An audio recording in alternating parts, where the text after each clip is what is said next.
Hello and welcome to how to set a course card image for your course. This is a great way to create a custom image or to add a more personalized image to your student's dashboard. The first step is to enter the course and navigate down your course navigation to Settings at the bottom of the list.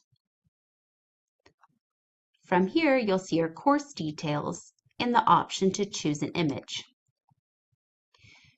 Once you click there, it will give you an option to drag and drop or click within that upload image box in order to choose from different files. Once you have chosen an image that you would like to use, click the Open button